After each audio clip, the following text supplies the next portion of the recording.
Hey folks, my name is Jake. Welcome to Canadian Cutting Edge, and today we're taking a look at the Ultra-X Cobra. Ultra-X is a brand that came out in 2019, but what we've got is 440C steel, G10 handle scales, a liner lock knife, and a flipper to access the knife. A little bit of a forward choil. It's a little bit small, but we'll get into those details of the rest of this knife in just a moment. So if you're interested for a budget knife, stick around. The review's coming right now.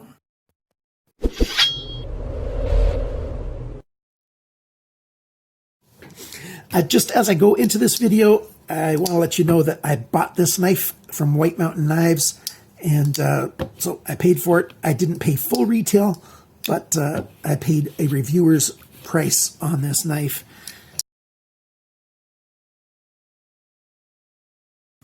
Let's start with our measuring comparison. This is the Ontario Rat 1. Obviously, it's a smaller knife indeed.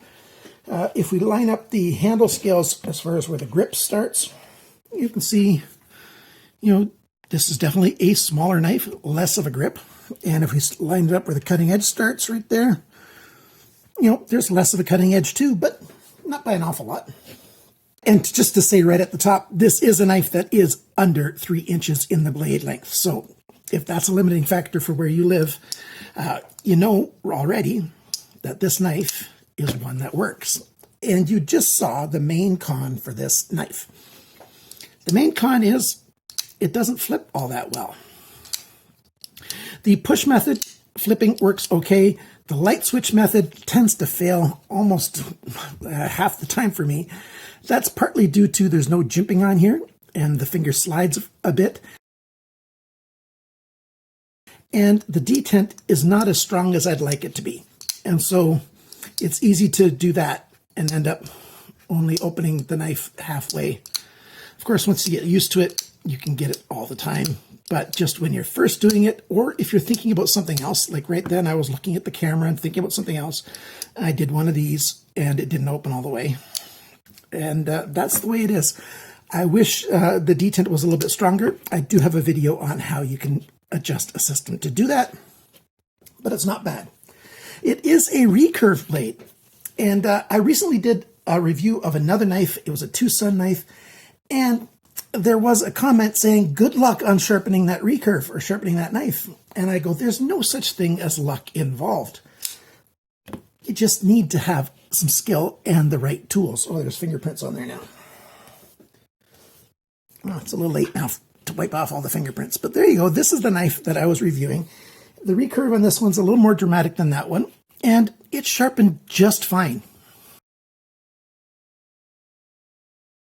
I use either my TS Prof or my Hapstone systems, and I use the BORIDE CS-HD narrow stones. So they're about 1/2 inch wide. Actually, might be a little bit less than 1/2 inch wide. And those are flat stones, and they sharpen really, really well. Or I've got the VENEV convex stones that are designed for sharpening recurves, and they're diamond stone. They sharpen awesome. So I've got 2 different types of stones that I use to sharpen recurves. And any recurve that's like this one's even less, very easy to sharpen. If you use a guided sharpening system, then you can sharpen your recurves just as easily as you can sharpen the bellies of knives. It's the exact same kind of skill set. You just have to adjust for it. Now let's take a look at the Cobra. We've got stonewashed 440C, and it's a very coarse kind of stonewash, which I like quite a bit. Let's see if we can get a good close-up of this. There you go. You can see that finish on that stonewash. And I like that an awful lot because fingerprints don't show up so much. It's a very pragmatic reason. We've got a little bit of a thumb riser there, and then a bit of a dip, and then a clip point, a belly on this tanto, and then a recurve. So this is a little more like a Japanese tanto. The North American ones tend to be a flat front edge instead of one with a belly. And this recurve is very, very slight. And the transition between the two, it's actually a little bit off. That's another con. There's not a very distinct, clear line where, this grind ends and this grind begins. You've got the forward choil here that's also, ends in a sharpness choil. And where it ends there is pretty good. It's not quite a big enough forward choil to comfortably get your finger in there unless you just get the tip of your finger in.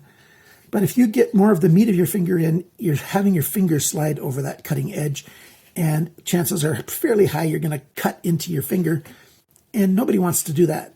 Or just use it this way. This is how I held it for most of my tests, either like this, or like this, or like this, or even I did some pull grip tests, and I just kept my fingers on the handle end instead of in that forward choil. And it worked very well. This handle is very comfortable for me. I've got hands that are between large and extra large, and it just fits in my hand. So if you've got super extra large hands, this might be a little small for you, but most of the rest of you, this is going to be fairly comfortable. It's a bit of a chunky knife.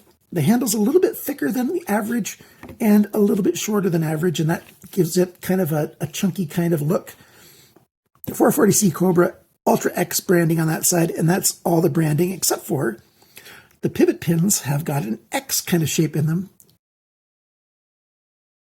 All you need to use is a standard flat screwdriver to tighten these, because the X isn't square on like a Phillips. It's off a little bit. G10 on the handle scales. They are chamfered on the edges, a little bit rounded right at the corner, at the apex of it. The liners are also stone-washed. You've got these hourglass shape back, the pins, the pillars for them. There's no skeletonizing back here, and the balance point of this knife is right there. Now time for the pocket clip. I really like this pocket clip design. I like how it's slowly getting more narrow, and then it's got a little bit larger spoon on the end, and it's low enough to the handle right there that it doesn't become a hot spot. And yet that scoop is very good for getting onto a pair of pants, so that works well. But it's not a very deep carry. The distance that the knife sticks out of your pocket is about 9/10 of an inch, about 2.3 centimeters. Let's demonstrate that. So here's my denim tester piece. And as you see, if I hold the pocket and go on there, it just always comes over, unless I miss totally. So it's a good spoon, holds on nicely. It goes to the bottom of what it can go to. And so then you've got a little less than an inch sticking out there. Let's keep talking about this knife. The lockup is very good. Let's make this thing open hard with a little bit of a wrist flick to show you just how far it can lock up if it locks up hard. And the access to the liner lock to release it, there's a slight chamfer there. There's a bit of an extra cutaway on the liner and the G10 on this side right here. And it's easy to get your thumb in there and undo that lock. And that I've never missed, so that's done quite well. Blade alignment when it's closed is almost perfect. There's no blade play when it's open, unless you've opened the knife more than about 20 times. If you've opened the knife 20 times, then chances are that this screw is backing off. Well, I've tightened it up extra now, but it starts coming loose from opening. They didn't use any Loctite, nothing in there. You really need this product called Vibra-Tite VC3. What else haven't we talked about yet? Well, the lanyard hole, it's right at the very end of the handle there. Good spot for it. It's big enough for 550 paracord. It's kind of interesting that they've cut out this kind of fuller in a handle on this side. But on this side, because of the pocket clip, they didn't do it. The other thing I didn't say, but it's kind of clear, the pocket clip is right side only. There's no room, no placement for you to put it on the left side. That's a little disappointing. It would have been easy for them to make the knife in such a way that it could easily go on either side. And I wish they would have done that, because there's, a lot of lefties out there that like knives. Now let's take the time to go over all the measurements. As long as this Stanley Fat Max is on the screen, I'm talking the specs and that kind of stuff. Okay, here we go. The weight of this knife, 144 grams, 5.1 ounces. So not heavy by any stretch, but it could be a tiny bit lighter if it was skeletonized a little bit. The factory edge, the sharpness of it, 230 best. Lengths and stuff, the cutting edge length, so from where my thumb is to where that thumbnail is, measured straight across, 7.5 centimeters, 2.95 inches. From the tip to the closest spot on the handle, 7.29 centimeters, which is 2.87 inches, so definitely under 3 inches. The blade thickness, the steel back here, 3.57 millimeters. That is 0.1405 inches, so just over 1/8 of an inch. The blade depth, measured right here, it is 2.59 centimeters, 1.02 inches. The thickness of the edge behind the grind here, 0.72 millimeters. That's about 28 thou. Slightly thicker than I'd like it to be. The grind angle, if you just measured in this recurve section here, 22.1 degrees and 24.8 degrees. And both of the knives on the belly here, both sides on the belly here are right around 22 degrees. So not bad, not great, but they're all over 20 degrees. I would probably sharpen this knife to 20 degrees all the way over on both sides. I mean, on both sides and on both sections. Now for the handle length is 11.07 centimeters, 4.36 inches. The grip area in here, it's about 9 centimeters, about 3.5 inches. The handle thickness, not counting the pocket clip, is 1.6 centimeters, 0.63 of an inch. So like I was saying, it's a little thicker. Most knives are around 1/2 inch, and this is 0.6, so just a little bit thicker. The handle depth, that's this measurement here. It's biggest right about there, 2.66 centimeters, 1.05 inches. When the knife is closed, that distance is 3.49 centimeters, 1.37 inches. And the total length of the knife when the blade is deployed, 18.25 centimeters, 7.19 inches. How much does this knife cost? Well, White Mountain Knives has it listed at $25.99. Minus 10% equals $23.39. That's the best price I could find anywhere. They don't have it in stock on the day that I'm recording this. But if you go to the webpage, you click on the Notify Me button, and they will send you an email when they get it back in stock. And you get that 10% off if you use coupon code CCE, that is for Canadian Cutting Edge. There's another store that I found that has this Atlantic knife. They sell it for a bit more than White Mountain Knives does, $26.84. I found this in Canada as well on Blades Canada. That's called Warriors and Wonders website. They have it for $36.86 for this one, and the black coated one is $37.95 in Canadian dollars, that is. But it's cheaper, even with the exchange rate, to buy it from White Mountain Knives. Every knife I've bought from White Mountain Knives has made it into Canada without CBSA checking the packages, because Justin over at White Mountain Knives ships discreetly. Of course, there's no guarantee that you'll get it without CBSA checking your package, but the odds are very good that they won't. So there's the knife. The price is good. So we're talking about a knife that's like $23.39 US. So this is a very budget knife that I think is comfortable. And don't let the recurve scare you. Some people are scared of recurves. Don't be afraid of recurves. If you can learn to sharpen a belly of a knife, you can learn to sharpen a recurve. If you're using a guided system. If you're sharpening with whetstones on a tabletop and you're doing it all by hand on the stones, yes, then recurves can be tricky. But if you're using a guided sharpening system where your knife is clamped in place and then you've got a stone that you have a handle and you slide it up and down, if you can do a belly, you can do a recurve. You just need the right equipment. I've got links down below for that. Just look for the recurve section down in those notes. Okay, so let's take the knife apart so you can see the details. If you just use a standard driver that doesn't quite fit, you can see that it slides around in there, and it could easily just slip over and strip those corners. What you want to do is get one that just fits. So here we go, and it just fits in there. It can't slide side to side. I'm trying to make it slide that way and back towards me, and it can't. So that's what you want.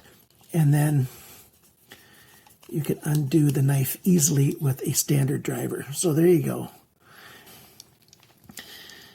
and it's sort of a hot pinkish kind of liquid.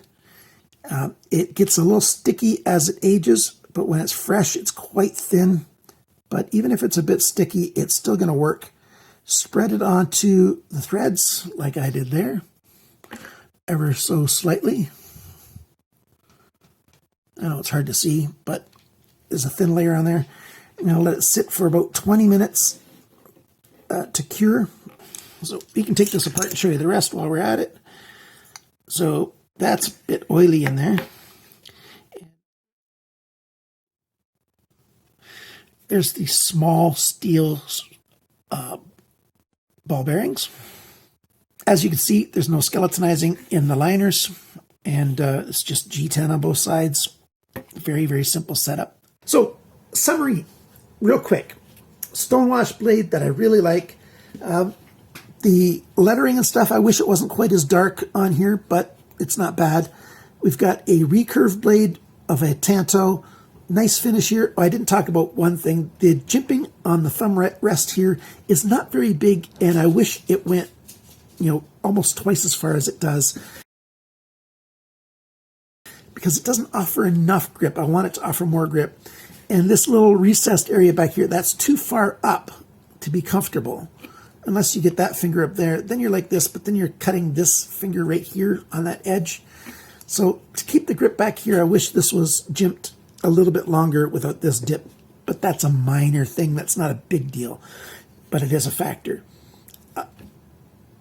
The other little things on the handle offer it good grip in all those various grips, so I like that. The liner lock is not difficult to release, so that's a good thing. And some of the cons, the action isn't just quite good enough due to the detent.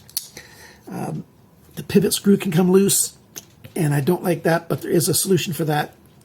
Right pocket clip, functional, it's okay. I don't mind it being, having the knife sticking out, but I would like it to be left as well. So that's a pro and a con. That's about it for this knife. I actually like it quite a bit. I don't hesitate recommending it to you if you like its looks. This is not a bad buy. So there you go. A nice stonewash, or you can get the coated version. Desert tan kind of handle. It's kind of discreet, non-reflective, easy to carry, usable, comfortable in hand, and it has a couple little cons.